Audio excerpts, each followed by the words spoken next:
I think secretly that's when men peak. Nah, it's myth. Oh, Yeah, myth. interesting. Yeah, it's myth. I mean, this could go anywhere, Don't couldn't it? But anyway, then you start TRT. They learn to hurt. It's very hard to be powerful and be aerobic. There was a shooting event in a competition last week. Amy did one. Shooting. What? Stop. Yeah. What? Honestly, yeah. In CrossFit? Yeah, in a CrossFit competition. What do you shoot, Dan? I don't know what they were shooting. I didn't ask. If someone sent you a dodgy AI Mate, video, I'll send you the video. Daniel.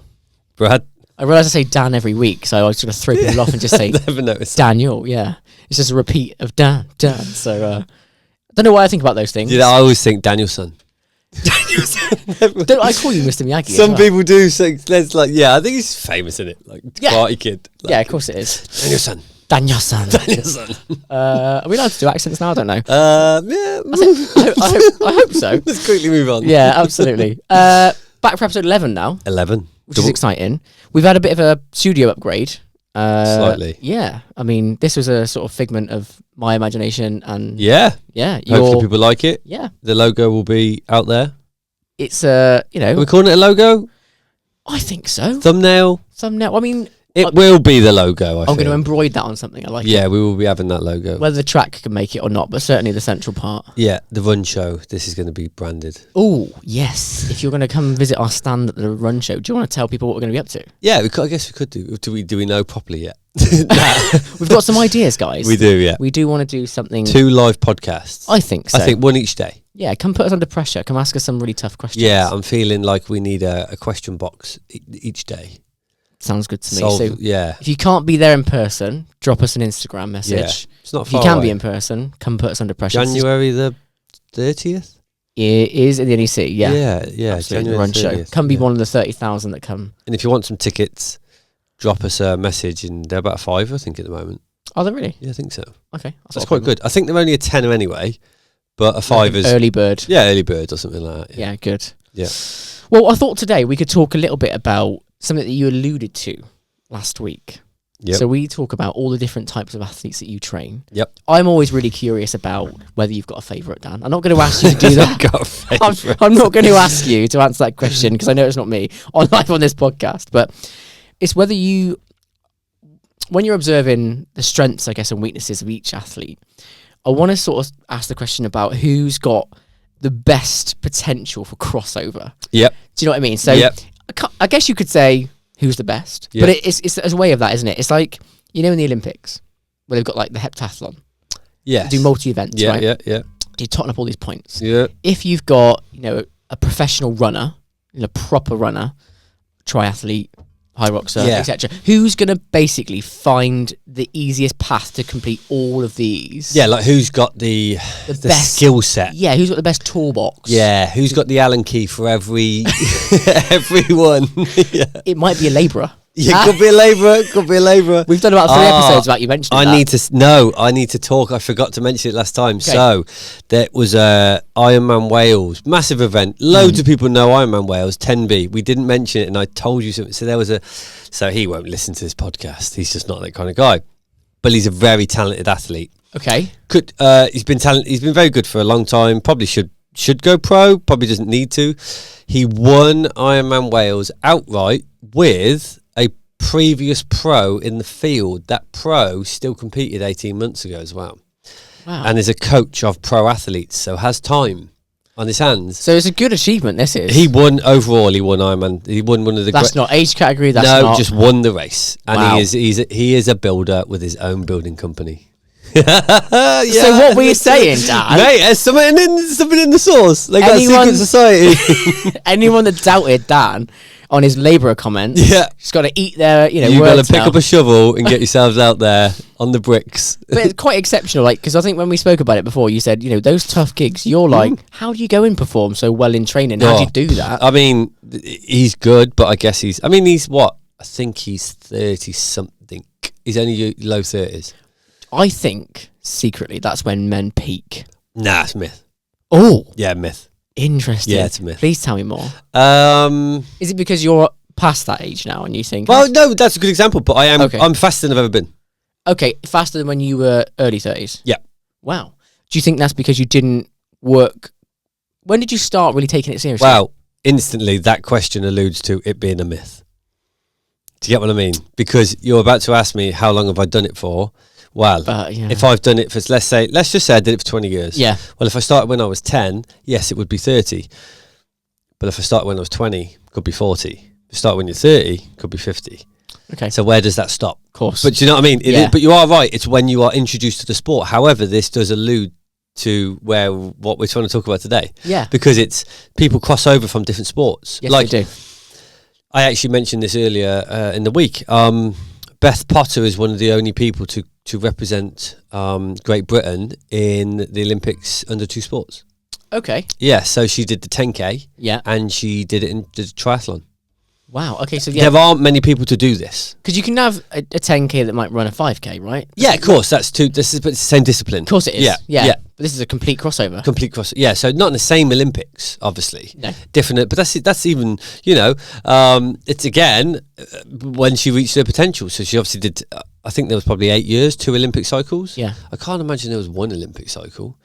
I can't imagine it'd be 4 years. It must be 8 years. So 2 Olympic cycles and she went to the Olympics. Wow. Yeah, so 8 years apart. So what's her potential?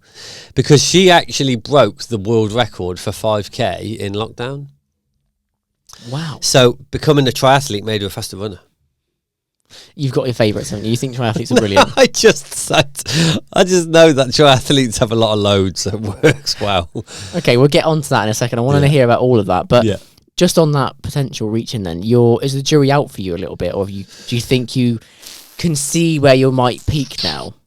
There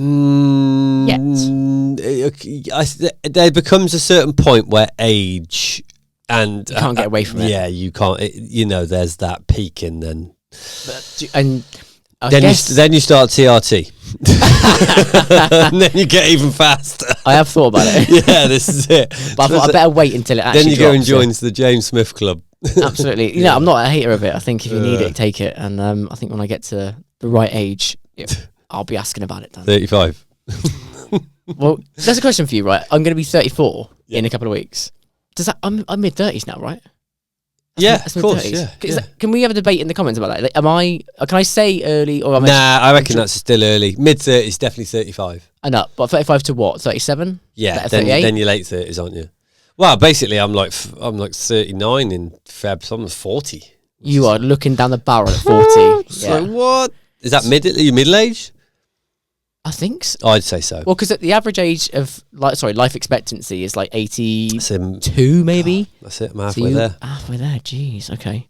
I think 34 is pushing it for early 30s. I'm gonna have to start saying. Oh, you're right on the line. Yeah. If I shave the beard off, just try and say I'm younger or something. Just I'm not ready to admit it. I think I'm going to peak at an earlier age than you then, because I don't think I've got it till even your age now. What's to say that though? Do you know what I think actually? You might be able to give us some more details. It might be sport dependent. I think it is sport dependent. Aha. Okay. Well, why don't we start by talking about some of the key strengths and weaknesses then for each of those disciplines. So we've got triathletes, pro runners, who you've seen in that Elite 15 roster for maybe High Rocks. Yeah. What are the key... Yeah, so I guess High Rocks is like hot, isn't it, at the moment? And it's popular. Of course yeah, it's popular. Yeah. So this is being recorded on the day one of the first High Rocks of the year. I actually am looking forward to go watch the Elite 15. Yeah, I'm actually I think they've done really well. Like the hype is good. I think the whole point of the Elite 15 is literally just to create a spectator's part of it, right? Absolutely, yeah. Like that elitism. Like people will like watching elitism. Here's a really good thing for you. I heard it on the radio today. The boat race. Cambridge v Oxford. Oh, yeah. Yep. It's classic. Moved from BBC to Channel 4. Okay. So BBC gave it up because it was too elitist for their viewers. So Channel 4 brought the rights. But people only really watch the elites, like if age group triathlon was on telly, some would watch it, of course they would. But it's the elite sport we watch. I don't watch the semi-final 100 metres, by the way. Not very often. I watch the 100 metre elite final. The pinnacle of sport. That's probably is 100 metres. That is the best thing to watch. Yeah, it's very good. I love it. But yeah, so I found that a very strange concept for the BBC, who've got realistically the biggest sport in pedigree in the UK, you know, like Match of the Day, Wimbledon, etc., you know. Yeah. And they're giving up that. And I was like, I guess because we compete. It's a strange one for me. But anyway. I like watching that. So. Yeah, it's great sport. Maybe we're minority, mate. Great rowers make very good. They make very good triathletes. Well, because the rowing discipline, it's like upper body, lower body, cardio. Yeah. They learn to hurt. Yeah, it does hurt. They really hurt. Yeah. Like you can push because you are pulling with your arms and effectively trying to engage your legs at the same time, you know. Do they move inside the boat like you do on a row machine? Do you get that leg motion?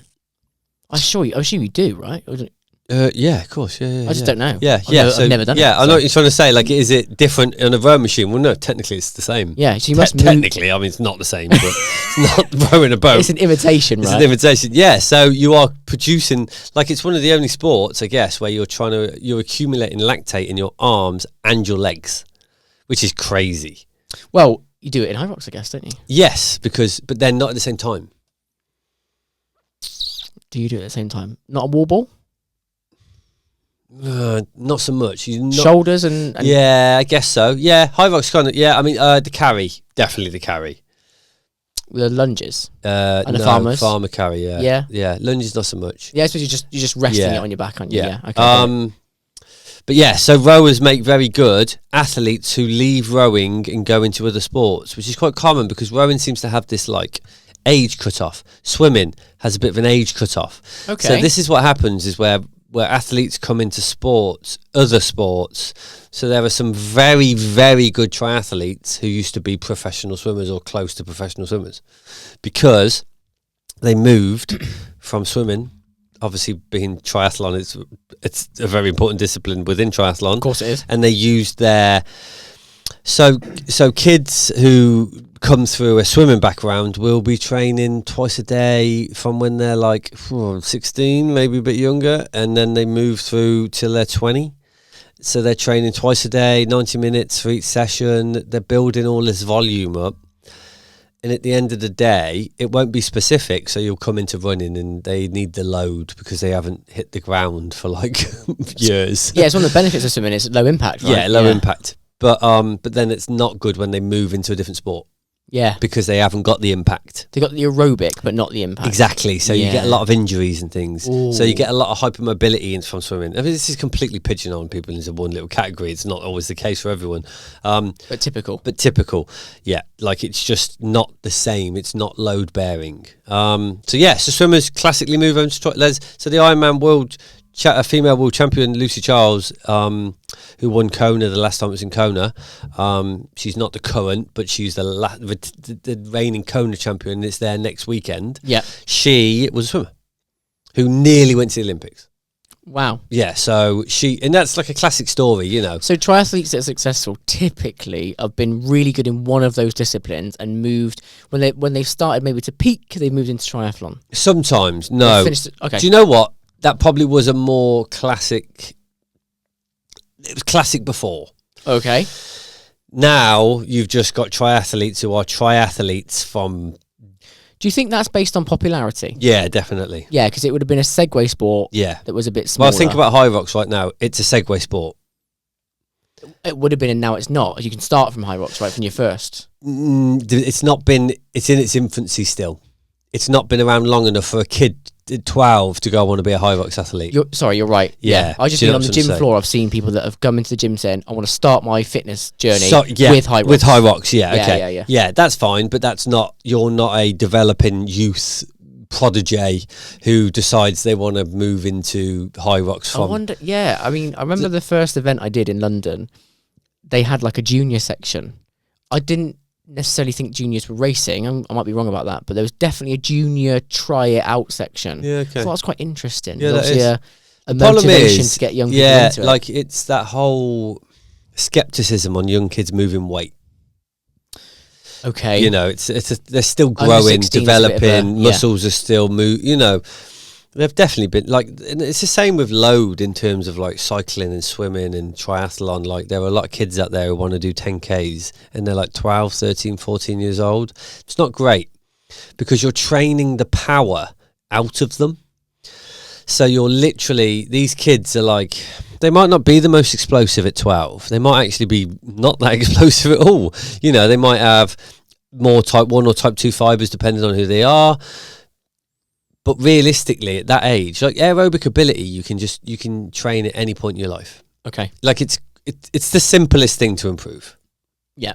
Aerobic ability is just time on feet, really. Yeah. And there's obviously a lot more specificity to it depending on the demand of whatever you want to achieve, at a certain level. But kids who want to, you see these like, I don't know, 12-year-old kids, well, they're probably not 12, they're probably a bit older than that, doing 10K races, and it's a long way. 6 mile is a long way. It might take them, I don't know, depends on who they are. They could be really good at it. But actually, you're detraining a lot of the time their power. Because if you're making someone more aerobic, how on earth can they be powerful? It's very rare. You have to train it a little bit. Ingebrigtsen was a really good example of this. Okay. He won the 5K in the Olympics, didn't he? Yep. But he bombed out of the 1500. Yes, he did. Yeah, famously, because 1500 was classically his event, wasn't it? Yeah. But the 1500 is like a few minutes. The 5K is almost over double. Well, it's over triple. Triple, yeah. Yeah. So it's a different discipline. Yeah. So he had to change his training.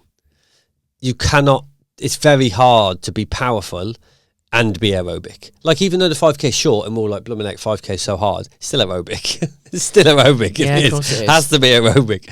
So it's really hard. But that's similar in terms of like moving into different sports. Swimming tends to be very, unless you like, to be fair, Lucy Charles was a 1500 metre swimmer. She was a long course swimmer, I believe.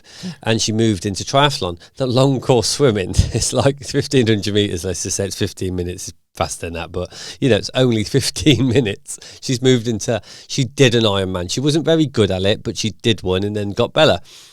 But she went from 15 minutes. In her sport, that is classed as aerobic. And it is aerobic, because you've got athletes who do 50 metres as a race. It's like they do it in like 20 sub 30 seconds. Yeah.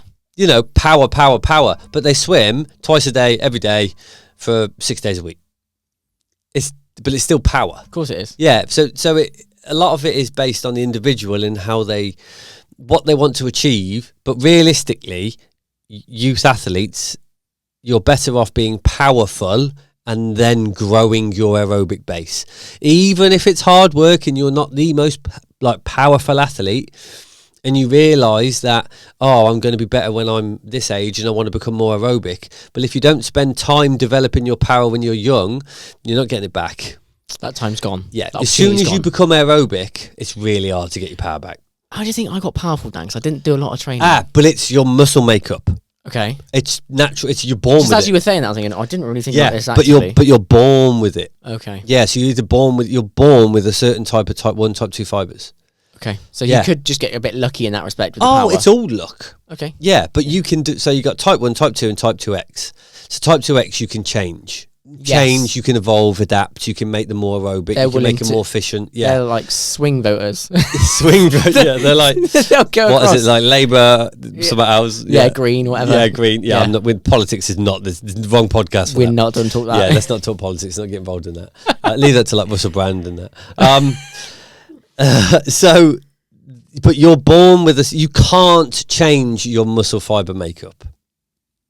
But you can, but the type 2X, you can sway one way or the other. Yeah. So if you want to get more powerful and you want to do Usain Bolt. Yeah. So you could be even more powerful, or just powerful, or you could be aerobic, or even more aerobic. Yeah. Because you see it, don't you? Like you're doing a shorter event, you get a bit faster.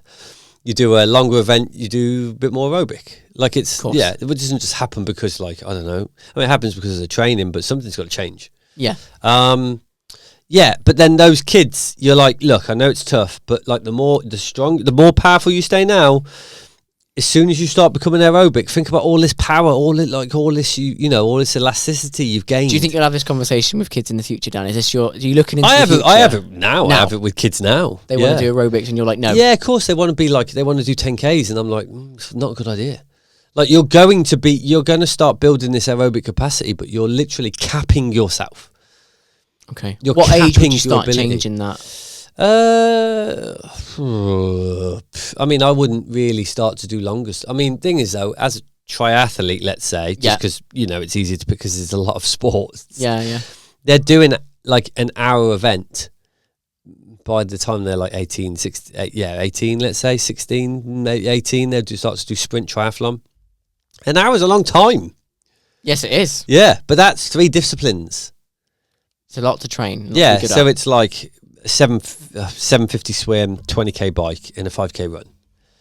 It's a long time, but if you're as powerful as you can be in each individual event, you're going to do better. Do you think triathletes do it because they're sort of good at a few things, but not great at anything? Yeah. Is that? I'm not trying to be a criticism. No, they're going to be more aerobic naturally. Yeah. So it's even more important that you stay powerful. Okay. As a young triathlete, let's say. Same with runners. So like, is running not more about aerobics then for you? Well, it is more about for a marathon runner. Yeah, but there's no 16-year-old kid who's going to be aerobic to run a marathon. But kids are 20 and they want to run marathons, don't they? Yes, they do. And it's like, yeah, I get it. You want to do it to tick this off and and you've been running 10K since you were 12. So it's a natural progression because for 8 years you've been bored at your brains running 10Ks. Yeah. So it's half marathons when you're 18 and then marathon when you're 20. Of course you're going to be aerobic. You've been building your base since you were for 8 years. That's longer than most people who do a marathon. Yeah, of course it is. But like what you're doing is detriment to your ceiling. Okay. Because it's like, yeah, but if you concentrated on the 1,500 metres and 800 metres, and did the odd 5K and the odd 10K, but not concentrate on it. And then you're like, stay powerful, stay powerful, stay powerful, stay powerful. And then when you're 25, then move to it. Because think how much power you've caught in here. Maybe at 25, but it's just an example. I'm just trying to pick. Yeah. So trying to keep that VO2 max high, like the highest VO2 max you can keep all the way through your young ages, and just you can always build an aerobic base, but you're building it. If your ceiling is here and then you build your aerobic base, it's obviously going to come down. But if your ceiling is here and then you build your aerobic base, it's going to come down. So if you like Ingebrigtsen, let's be honest, if he moves to the marathon, it's going to be really fast. Yeah. But if he moved to the marathon 10 years ago, he's probably not going to be as fast. Oh, okay. I see what you mean. Because he's been so speed. Yeah. So his top end, when he builds that base, he's going to lose a bit, but it's not going to be as drastic. It's not as capped. Yes. Get it? Yeah. Because he's pushed it so high. Okay. Yeah. Look, well, the prime example is his 5K. Because he wasn't as fast at 1,500 metres. And then he won the 5K. Yeah, of course it is. Yeah. Perfect example right there. It is a good example. Yeah, it's not because he didn't care. I prefer 2 gold medals than 1. Like, do you think the pressure of that 1,500 because of the, you've got... if you're the quickest, you're the quickest. Cole Hocker... Yeah, of course, but like, if you're the quickest, you're the quickest. 5K is definitely a bigger race in the Olympics than 1,500 metres. That middle distance running it's just growing in popularity, but yes, it's been definitely. A bit lost, but 5K is like, you're great. Everyone can relate. So it's clearly hard then to basically be multidiscipline skillful. Yeah. So like what you're saying, it's really hard to do both things brilliantly. Yeah. So that means triathletes are clearly more skilled than just a runner or a swimmer. I mean, that's no, I'm not saying that because I almost got him saying, guys. I won't be hating on anyone. Almost got him there. But going back to our point, realistically, this is why triathletes then can move to like sports like high rocks, because they've got that different power profiles in 3 different sports. Do you think they're the best positioned to do it? I mean, we talked about like CrossFitters going to high rocks, didn't we? Because there are some, aren't there? There's definitely. But the problem with CrossFit is like literally it's every sport in the world. Like CrossFit, there's no. I think the only thing. I don't know, where do they cap it? Fishing? I don't know. But there was a shooting event in a competition last week. Amy did one. Shooting. She had to shoot. Yeah, she had to shoot. What? I think it was like a fake thing, but she had to shoot. Stop. Yeah. What? Honestly, yeah. In CrossFit? Yeah, in a CrossFit competition. What do you shoot, Dan? I don't know what they were shooting. I didn't ask her. If someone sent you a dodgy AI Mate, video. I'll send you the video. Claire Toomey was in her team. It was this like big team. It was like males and females, and one of the comps was shooting. shooting, handgun, like bang, like pow pow. Dan, someone's had you over. I don't. Mate, I'll send you the. I need to see it. Yeah, so it's like every sport. Okay. Because shooting's in the Olympics. Remember the geezer with the jeans on and that? Oh, yes. Didn't one of them go sideways? I don't know. That's really funny. So yeah, so CrossFitters tend to have more. You have to have muscle mass. Have to. Yeah. And muscle mass is useless to endurance. It's the worst. It's an oxygen sucker, isn't it? It's a glycogen sapping problem. Okay. You know, it causes heat, and heat slows you down.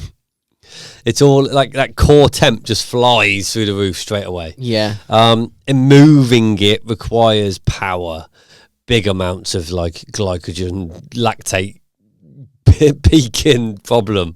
But there are some high, like CrossFit athletes who have got less of that, and they're and they're moving over to high rocks because they're like, I'm never going to be strongest because my muscle fiber makeup it caps me.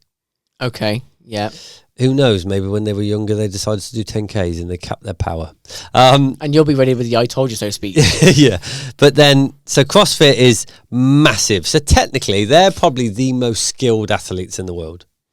Yeah, I think that's fair. That's probably fair to say because they have to do everything. They're good at all of it. Then I said it today to someone. You could, as a CrossFit athlete, you could row, run, lift, climb, shoot, swim, carry. AMRAP, I don't know. Pull up. Yeah, you could do a pull up set. I don't know. There's no limit, is there? It's impossible. Yeah. Lower body, upper body, all over. That's what does my head in because I want to try and be good at things. As a CrossFitter, too much to concentrate I feel like on. As a CrossFitter, you'll never be good at. You know, like it's Can't hard. Be good at everything. No. So that's probably why they move into high rocks and go flipping out. This is easy.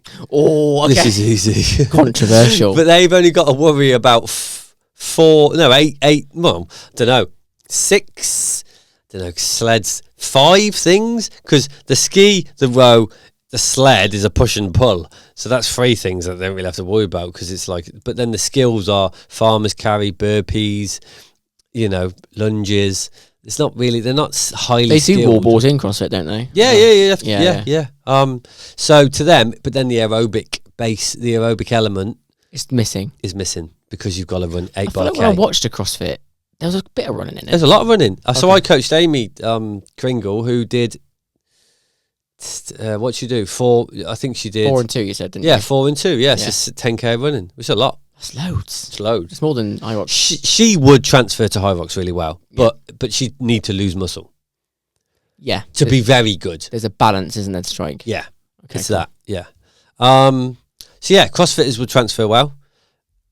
I feel like the aerobic base that a sport like triathlon offers, because you've also got the elements of swimming, which brings strength. Cycling brings lower body strength. Swimming brings upper body strength, and running gives you that great transfer to high rocks. And there's so much running in high rocks as well, yeah. But then I've got triathletes who are very good runners. Yeah. Because their load is high. Because they have to do 3 different sports. So each week, the good ones have to do 20 hours plus of training. This podcast is brought to you by A1 Physique. Now, all throughout these episodes, you'll hear Coach Dan and myself talk about the importance of recovery for your training. Nothing better than collagen for instant recovery from really intense workouts. Ligaments, tendons need repair. And by encompassing this in a morning daily coffee, it becomes the easiest supplement to add into your daily routine. Available from our website, free shipping, and each cup is giving you 21 grams of that nourishing collagen protein coffee.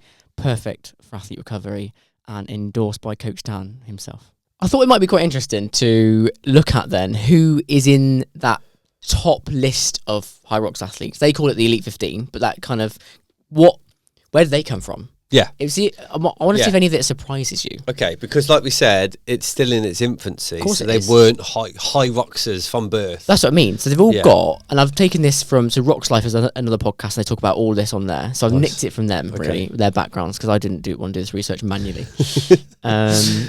So we talked about the world record holder for women, Lauren Weeks, if you remember. Yeah. She's one of 56 minutes something, yeah, which is amazing. Yeah. Her background. Do you want to have a guess? Yeah, I'll have a guess of them all. I know a couple. I'm going to say she was a CrossFit athlete. Yes. Yeah. So she was CrossFit, but it also says she did football and swimming. Yeah, so I feel like females, Mm-hmm. especially with CrossFit, it's hard for them to build so much muscle mass. Okay. And it's probably easier for them to lose it. Hormonally. Yeah, It's easier. like testosterone's lower, Yeah, etc. course, yeah. Like, muscle mass for females isn't something that, well, I always question it a little bit, but it's not something natural to, yeah. It's not That's my controversial. yeah. We'll quickly move on. Sinead Bent. I feel like Sinead was a rugby player. Track. Cross country running. Oh, okay. That's what it Interesting. says. Yeah, So okay. track. I definitely would guess this easier if we had a picture of them up here. Really? Yeah, Sorry. definitely. Yeah, I'm just giving you these random Yeah. names. Who else can I say on here that I think you might know, which is fair? Who do you know in the women's? Do you know anyone else? Nah, a bit, not so up on the women's. More. Okay, on the I'll move men's. on to the men's to give you a chance then, Okay. alright? So, current world champion, Tim Veenish. He's was a triathlete. I've got him as athletics, track and field. Oh, okay. I mean, maybe, but like he definitely had a triathlon background. Like, Really? yeah, I know that for a fact. Yeah. Brilliant. Because Yeah. he's quite small. Yeah, it's quite slight. Yeah. It surprises me actually. Yeah. You look at him and you wouldn't think he was the world champion. He looks like he might be a cyclist. He looks like he might be a triathlete, to be honest. Okay. You know more than I do on that one. But yeah. So not a surprise so far. None of this is surprising you so far. No. Okay. No. Previous world champion. I think this might surprise you. Who? Ronkovic. Ronkovic. He's a chap I couldn't remember his name before because he's done the Open before and set a record, which I Okay. think is really unfair. Yeah. So Okay. Ronkovic, I watched him win this, and his background might surprise you. He's a builder. It says he does air conditioning and labouring, actually. Yeah. He drinks A1 Physique. That's it. Yeah, he's on the coffee. Swimming. Oh, okay. Yeah. So I found that really interesting. So the world champion last year, who so there's 8 different like events to do in one race, swimming background. But it's low skill based, isn't it? So you can move into it quite easily. Push, pull, carry. You've been talking to your triathletes this week. No, haven't I mean, you? Have they given you things to drop in? I got that. It's a low. What did you say? Low skill. Low entry? skill based. Yeah, Low skill based. I'd say it was low skill based. Harsh. No, I Yeah. agree. That's the reason I do it because I So can't very do skilled. it. So have to be very skilled. Graham Halliday is the Scottish participant. Okay. This one's really random. Oh, I reckon it's like Gaelic football or something. It's not. No, it's Irish, isn't it? Actually, Would it be? it's Irish Gaelic football. I think it is. Yeah. Embarrassing. Yeah. Bodybuilding. Oh yeah, but it just maybe wasn't a very good bodybuilder. Oh. Like, do you know what I mean? I mean, yeah. I'll give you, at the end of this podcast, I'm going to give you 2 or 3 minutes just to say some nice things about people. So far, it's been an attack. Do you know what Hunter did? Well, Hunter was a bit random. He did like all sorts of adventure sports. Yeah. Yeah, like hasn't he done like, I feel like he's done like the lifeguard games and random stuff like that. They basically pigeonholed it as obstacle course racing. 'Cause Yeah. It's just so broad. So these he races. used to just go around the world and do adventure racing. Yes. And when this came up, he was like, bingo. Yeah. Because actually, he's just a runner. He's just a very big, good runner, a strong runner. But because he's so big, he'd never be an elite runner. Yes. So it actually giving him the sleds and the wall balls Yeah, and it's the farmers, perfect for him. It sort of is built for him, isn't And he's it? got that very dense mitochondria that can flush the lactate out and still run fast. Just that, or is it the bicarb? It's definitely not the bicarb. You gave the bicarb a very scathing report of 1%. Do you remember? I did, yeah. I'm just so upset Hunter by wouldn't, but I feel like Hunter's got money in the bicarb. that. Okay. I mean, I'm just very sad about that. it does, it can work. You just got to be careful. Otherwise it's According to Hunter, don't be. Co-brown. Go, bro. Yeah. We have got a triathlete in the list. Okay. There's 2. Okay. Tom Rogers. Yep. Never heard of him. Okay, but Pelayo, who's the Spanish guy, beat Hunter before. Yeah. Watched him beat him. Triathlon. just back you up a little bit. Yeah, There, okay. really, So there's 2 or 3 in the. yeah. It's probably the most prominent feature. Yeah, Kate Davey, also triathlon for the women. Yeah. Just looking through. But a lot of long distance sort of running, swimming. There's a swimmer in the women's again. Yeah, as I well. feel like we're still a few years away from people basically just saying they only did high rocks. Yeah. Because, like, I imagine there are some. So what is it? 4 years? I don't actually know. 4 or 5 years. It Not wasn't. long. It wasn't. It was in its infancy during COVID. So Mhm. effectively, I would say that those 16-year-old kids who may be getting into it, then maybe a young 20. They haven't been old enough to develop the muscle mass to do it. I've got a random question for you. Do you think people like you and I are always going to use COVID as a point in time Forever. to just say Yeah. pre or post? I feel like I've used it more than. You know, when the Avengers, the movies. Okay. Yeah, you know when that thing happened and half of them disappeared and half of them came back. Okay. I feel like that's like COVID. Right. That's a bit of a comic book superhero reference. It's not my gag, but Yeah, I get your point. yeah. Your sort of- Basically, it's that significant in time, isn't it? yeah. So everyone can just dictate everything they've ever done. I wonder how old you have to be to do this, though. I'm watching that program at the moment, Educating Yorkshire, and Okay. on that they talk about the year 11s in that were year 6 when it happened. Yeah, and I that feel was like they're devastating. Apparently, time wise, that's pretty tough. Yeah, because you're going into high school. Yeah. Yeah. Really hard. Yeah. So it does depend on where, but I suppose that's probably the Yeah. age where you start talking pre and post. Yeah, probably. At the very Like earliest. teenagers. Yeah. Teenagers probably when I was a teenager, Yeah. it was COVID. Yeah. Okay, I'd Whereas, say. like- So that means those are 16. So anyone 16 and above talks about COVID, Yeah. about being significant in their life. Yeah. Yeah, I'd Anyone say that. that's under that now Wouldn't really. Yeah, they're a Okay. bit young. It's one of those things that we'll be jibed about as when we're old men. You're Yeah, still talking truthfully. about COVID now. Yeah, it was rough. It was a rough time. Yeah, very novel. I didn't even know Microsoft Teams existed before that. No, Really? and Zoom. That's what I mean. Like, I still use Zoom. yeah, video Yeah. calls. Just pop Yeah. down, mate. But No. now I'm like, no, just. It was devastating to endurance sports. It was bad. Do you know what? I was luckily at the time I wasn't an athlete, but I can Yeah. only imagine the sort of decline of people's mental health at that point. Yeah, it was bad. Like no Yeah. racing, no socializing. Like there was, I'll go to a race and see someone a couple of times a year. If I'm like May to like, let's say triathlete, I'll go to a triathlon and I'll see people from May until September. I'll see them a couple of times and catch up, but won't see them ever again that year.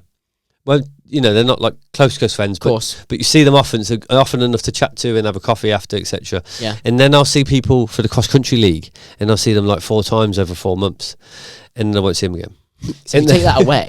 Yeah, take that away, and that's all like that's quite a lot of fun socialising you do about people you sort of like hook up with and link up with, training groups, you know, all that camaraderie and just, you know, helping each other out, and just it just completely wiped away, and it was like, wow, this is rough, and for the first novel, wasn't it, for the first month or so, and then Oh, just it's fun. became very frustrating. I have to admit, at the beginning of COVID, we made like Gin Wednesdays a thing. Yeah, It was just like why not? why not? Don't have to go to work tomorrow. Well, I have to work, but from home. I actually was. Do you know working what from though? home. There weren't many things I'd take away from COVID thinking that was great. Quizzes, not for me. Oh, you were a COVID quizzer. I did them, but they were I did one and done. The novelty wore off fast. Yeah. Do you know what the only thing was good that came out of COVID? Yeah. Was Save the Last Dance, the Chicago Bulls documentary. Was it not Save the Last Dance? The Last Dance. Save the Last Dance is the movie. It's a good movie. That. Great movie. Great movie, that. Yeah. I would say there's other hangovers from COVID which I really like. My running career started in COVID. You might like that, but we don't. I don't feel very welcome in these circles. Yeah. Actually done. But I think for a lot of people, actually, might have done. Yeah. It was no. like, Well, this is where the booms come from. So you could get out, and the only thing you could Yeah. really do was run because the gyms were closed, right? yeah, definitely. The running boom has definitely been since COVID. So you've got to like COVID if you're me or you because it's Yeah, it's What created what. provides this Yeah, I mean, space. it's probably created this. it probably has. It probably has. I probably wouldn't be as nerdy as I am about running. Yeah. Had I not gone out for a 5k No, this is fair. every day because that was my allowance outside. Yeah, yeah. And blasted myself. And why am I not getting faster? Brute force. Brute force training. It's our favourite. That can we get on the back of our t-shirts brute force training Brute force. so that people can say, "Oh, ask the coach, but don't ask this one because it's brute force." Brute force training. Absolutely. Okay, I want to try and figure out then, from your perspective, if you've got a clear, so we're kind of meandering around who's got the best transferable skills, who's the overall best athlete. Of these, then, which is the hardest? Okay, I've actually got an idea, and it's just popped into my head. I'll hold my thought. I actually think the best transferable athlete now is probably a high rocks athlete to other sports. Oh, Does that make sense? Is that a little bit of love for high rocks? No, a little bit, yeah. I mean, I don't dislike it. You just think I do. You just think I hate on them. I just bring the home truths in. Yeah, stereotypes. But I feel like they've got a good balance of running, strength work, that will give them a good foundation to move into other sports. Like there's a critical factor, the willingness to suffer. Yeah. You mentioned it about rowers, right? Yeah, like there's that going into a deep, dark place, and high rocks athletes can definitely do that. The hurt locker, yeah. Everyone needs to have that. Yeah. And honestly, I do feel like it gives you a good, solid foundation with safety. There's no deep squatting involved. Not really. You know, no. There's no heavy overhead lifting. There's no endless amount of sports. There's no constant one single discipline, you know, keep swimming, keep running, keep cycling. You know, you've got this transferable whole body hybrid athlete. Oh, we might get you to not like a it one thing. day. I'm sorry. You're not a hybrid athlete. This doesn't exist. A hybrid athlete is someone that does a bit like a bicep curl and then does a little jog outside. Yeah, right? that's like it's not a thing. Yeah. Okay. So yeah, I feel like people who do high rocks and have developed high rocks as their main sport, you've probably got very good transferable skills to other sports. Interesting. Yeah, I feel like high rocks athletes can probably move to running easy, obviously. Yeah. Swimming not so much. There aren't many people who move to swimming. Well, I'm never going to move to swimming. It's not it's just a thing. Yeah, but they've got the upper body strength to allow them to at least swim well. Yeah, they could get in and swim like quite comfortably. Actually, I'd have thought. It's just swimming's different. It's skill based. It's very hard. I'm flirting with taking my new strength and aerobic base back into football. It's the linear movements, isn't it? But lateral, not linear. We are linear. We're linear athletes. Even in high rocks, it's all linear. You think I would struggle still? It's just the lateral movement you'll be fitter than most of the people who do it, but then actually at some point the lateral movement will catch up on you and it will affect your high rocks and your running. Okay, so there'll be a drag. You will ruin your piriformis or something. What's a piriformis? Isn't that a dinosaur? Am I close? Almost. Yeah. Okay. Yeah.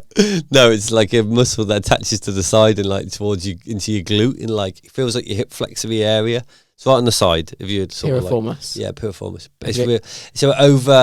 So if your like glutes get tired when you're running, etc., it sort of like it overworks when you're tired, basically. So when your glutes are tired and things aren't firing properly, that's when smaller muscles kick in, and that's when you get those injuries. Okay. You know, like you can't really injure your IT band, but it can overwork. Yes. You know, that kind of thing. I understand. Yeah. Like if you can't really pull your IT band, but it can definitely be strained to the point where it feels it's going to be torn off your leg. I do remember from football having quite a few little niggly injuries. Yeah. And it's that bilateral movement that you can't get away from unless you're the only person who just like, I don't know, like runs around in squares. Like Traore just runs in straight lines really fast. I could do that. Just go forwards and backwards. That would always catch you up. So I'd probably say something like that. You need that strength base. Like strength is so important. If you're an endurance athlete out there, go to the gym. Don't just stand in there, seek some advice. Endurance athletes have to have gym. But stay away from compound stuff that's going to damage you, right? It depends on where. Get the kettlebells out, you mean? Don't get under the squat machine. I squat. Really? Yeah. I hate squatting. Not squat. I don't squat. I like split squat. That's what I mean. That's a kettlebell. That's what I mean. Well, no, I do it with a barbell. Oh, okay. Yeah, like it's safer for a heavier load because I can't hold 100. I can't split squat 100 anyway. But I don't know where where's this going, mate? I can't hold, let's say, 70 kilos to split squat that. That'd be 35. We got to train you up, Dan. I got to get some guns. We're going to train you up because that is what we got to hold in High Rocks Pro, right? Oh no, I can do it. I've tried it. You did it? Yeah, 32s are easy, mate. After 6 kilometers of running and some burpees? Yeah, I did 20. 20 kilo. No, I'm joking. 20 kilometers of running. No, I didn't. But yeah, It's weird because the kettlebells feel absolutely fine in training. On the day, you're absolutely blasted. Your arms are filled with lactate, blasted because they're after the sled and stuff like that. Yeah, brutal. Yeah. Okay, I've got a what's harder for you. Okay. I've looked at this and I've thought there's probably some obvious answers to this, but I'm gonna do it anyway. So you've got a sub 60 high rocks. Yeah. As a solo, obviously. Yeah. Sub 230 marathon. Yeah. Look at your face. Yeah. Sub 9 hour Ironman. What's harder? Oh, okay. Yeah, but who? Well, you tell me. I mean, for an individual, but what's the hardest thing to go and achieve? Well, if I just pick someone off the street, it's impossible. You think not everyone? Okay, so it's 232. Was that too aggressive? 230 marathon. Is that too aggressive? Yeah, man, that's real fast. Sub 3. Let's go sub 3. Sub 3. That's compared, and probably sub 9. Ironman is probably a bit quick. Is it? So what should go sub 10? Yeah, sub 10. Okay. So sub 10 Ironman. Yeah. Which is hard, but achievable. Yeah. For a trained athlete. Sub 3 marathon is hard, but Yeah. achievable for a trained athlete. The easiest one is the high rocks. You think so? Yeah, definitely. What about a sub 55? Yeah, no, that's on par, I'd say, with the others. So that's what I was trying to get to. Is that really? It's But like, we're talking open weights and not pro. Pro. Weights. Pro. Oh no, 60 pro's hard. Like I don't think I'd ever do that. No, I'd never say never. But okay. yeah, they're on par with each other. Truthfully, what's most achievable if you just pick? Okay, if I just picked the normalest person in the world. I mean, this could go anywhere, couldn't it? But anyway, I picked a normal person of average weight, average height, average everything. Yeah. What's the most achievable?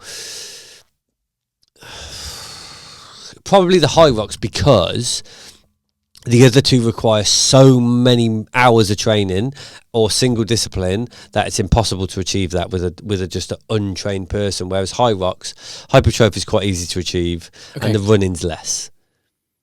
So that would be, it wouldn't happen next week, obviously, but that would be, if I had to pick one of the three, this is a game show, they go, you got a year, boring game show. But yeah. It's what game shows did you watch? And what's the prize? Your ego. I get the greatness. This is then the sub 60 I go for. It was a little bit more, the sub 60 was a little bit more unachievable before, but I feel like there's loads of people doing it. There aren't loads. Sub 60, that's all I see. Yeah. Really? Well, maybe I'm just looking at doubles then, maybe, I don't know. Yeah, I don't know anyone who's done one. What, sub 60? Yeah. Like, if I think about the high rocks people I know, they're not pro weights, not pro, single. Like your mate Jake Dearden can do it. Yeah, well, Jake Dearden's like nuts. He can do a sub 230 as well, so. Well, yeah. He thinks. Sub 219. That's what he's going for. That's right? what we're going for. Yeah, I heard a good quote. I'll flip this in now, and it frustrated me a little bit. There's someone working with Jake Dearden at the moment, and he's actually a triathlete coach. Okay. But their link is Red Bull. Right. He's kind of a triathlon coach. He is a triathlon coach. Are you gonna? I don't know. I'm not. People could work it out if they care, but I'm not going to name names. Okay. He said this quote, and as the quote is, so it was on Jake Dearden's channel. Obviously, Jake Dearden's channel is a certain type of watcher. Okay. Because it's high rocks. Yes. I feel like he maybe played up to the camera a little bit because it doesn't suit his character. Kind of does, because it was a moronic comment. So that was quite. Dan, tell us how you really feel, mate. So the comment was this, and obviously people will listen to it and go, "There's nothing wrong with that." You should fail in training to know your limits.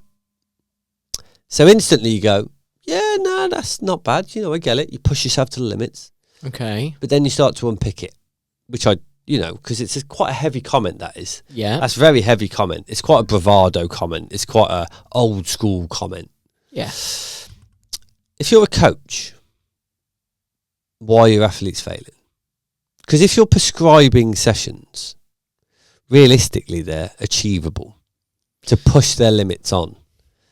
Now, if you say failing, define where you fail. Well, for minute 1, great session. Yeah, okay, yeah, not so great, yeah. So what? You mean fail on the last rep of training? Well, you mean the zone 5 effort that realistically was meant to be the hardest bit? It's such a throwaway comment. It So just you're sounds. upset about how vague it is. I'm upset that unfortunately people throw comments. People in power throw comments like that out there. So people go, yeah, I need to like train hard, especially high rocks people watching this. So they're like failing. But if you fail in a session, that means your lactate has got to the point where you ain't carrying on and basically just ruin that session. So let's say you're 20 minutes into an AMRAP of 40 minutes. It's a hard AMRAP, just made that up. Crikey. And but you're halfway and you've just ruined yourself. So the next half's going to be horrendously rubbish. Your body's not really going to accept it. You're just going to learn to suffer in the pain cave for 20 minutes. This is training. This is where you should be adapting and not failing. Do you get what I'm trying to say? I do understand. That's quite controversial. I understand lots of people would disagree with that, and that's fine because we need to have opinions, and having conversations is important because we don't all have to agree with each other. If someone sort of disagrees strongly, how about they come and take a seat next to us? They one could time? happily. I would love that. Yeah, like and you have to have discussions. People don't discuss this day and age. You know, it's very important to discuss. Yeah, because I think we've talked a little bit about you're going to suffer in a high rock. So Which is fair, but should you suffer in training to become conditioned to suffering? Yeah, A bit. Yeah. So it's just not a lot. But if I'm not fit enough Yeah. to achieve what I want to achieve, Yeah. when am I going to, like, what? I don't even need to suffer because I've been suffering in training. What kind of training is it? Okay. Brute force training. So your training's always very measured on the individual, their goals, where they're at right now. Because I know the individual. Yeah. So I know what they can achieve. Yep. So I know where they're going to fail. I could tell you. Brad, go and do Tell me. 5 1Ks at 320. Oh, nasty you are. Well, how many do you reckon I'd do? 3. No, I wouldn't. I wouldn't even get to 3. You would. You would. You'd do 3. With what rest in the middle? Like 90 seconds. Solid rest. And then you go, can't do any more. Yeah, Matt. Yeah, I mean 3. Yeah. You're optimistic, Miyagi. But I know that. You know what I mean? It's Yes, like you I do. know. Like I don't need you to fail in that session to do. Like what's the point? Like I'd go, okay, do 5, but do the first 3 at like 350, and then the last 2 let's push to 340, and then the fast one do max. Like do you know what I mean? Like you're not gonna fail on the last one. It's just gonna hurt. Yeah, because you're going all out. Yeah. Yeah. So do you think it's quite like a junior or a lazy bit of coaching advice? That is. I think so. Yeah. Yeah, because you're not trying to fail ever. You're trying to know where you're at and know where you're going. But see how your tone's changed to the original comment. Yeah. It just takes that little bit of thinking. Yeah. Because actually, it's a completely moronic comment, but it sounds good. It's soundbite. It sounds great, It's a doesn't it? soundbite. Sounds great. I was really frustrated when I heard it because it sort of like clipped it there, and then they went to the next bit, and I was like, not happy with this. Crap advice. It is a little bit crap. It's yeah, like you said, it's kind of lazy, but like he can sit there and talk and discuss. I would love him to. I mean, it's not going to come on board, but if someone wants to discuss, that's fine. We've all got our own opinions, haven't we? Yeah. You know, it's important to not just. I did say moronic. I mean, that's not great of me, but I feel like it is. He might think my explanation's moronic, but as we've both just discussed, it's important to understand that when you're in a place of power, you don't just say things. What makes this person in a position of power? A coach. You're a coach, aren't you? You're a coach. Coach of a platform. And you're on someone's YouTube who's got how many followers did Jake Dillon got? A lot. 600,000 or Is it something. really? Like that. Yeah, It's it's a a lot, lot, mate. It might be more. Probably because he's so tall, Dan. So it's might be flipping brilliant in high rocks. Yeah. And he won a sub 230 marathon. Which is unreal. Yeah, it's insane. Yeah. Unreal. It's actually unbelievable. So the sort of concluding chapter of this then is that you think, actually, I thought you were going to say triathletes are just the best thing ever. Yeah, no. But what you're kind of saying is Is that high rocks are they're in a good place. they're in a good place and Yeah. they're in a good position. Would you... Well, I feel like Jake Dearden proves that because he's about to run a 219 or attempt to run a 219 marathon. Are we hanging out to see what he does first before we conclude then? You mean are we going to slate him when he fails? No, I wouldn't do that. But I mean, do we go... If he does a 219, you have to go, do you know what? Because you said if you trained your triathletes to go to high rocks, they would dominate. But actually, those elite guys, could they come to triathlon? No. Oh. Yeah, They could but they could do well. They could do well. Yeah. The swimming's going to be the sucker. Yeah, the swimming's going to be the problem. Yeah. Yeah. Okay. See what I mean? It's hard, but like they're in a position to move to other sports, whereas triathletes would do well in high rocks. That's all I said because it's true.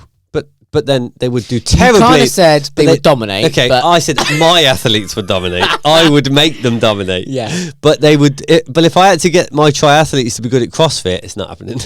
It's just too not much. happening. They're too aerobic. Yeah. Step too far. Bodybuilding, anything like that. You know what I mean? There's no benefit, is there? To No, being aerobic? no. But it's like there's like steps, isn't there? Like move sideways shuffles to different sports. Yeah, of course there is. Yeah. Okay. I'm really surprised about how this is ended done. Oh well, it's good then. It's nice Yeah. to surprise, isn't it? Okay. Yeah. I wonder if anyone listening thought this was going to go differently today. Probably not. We've been quite controversial and we've talked about stuff and I got angry and that tends to happen most episodes at some point. Brilliant. Well, you'll see I didn't include a Q&A this time because I just didn't want anyone's input on this. Yeah. I just thought we'd steer it. We'd still. Yeah, Yeah. we didn't. I noticed that actually. Didn't put one out. Do you know what? It's a punishment, really, for the poor Oh, contributions last for time. someone's comments last week. Yeah. Don't abuse your power.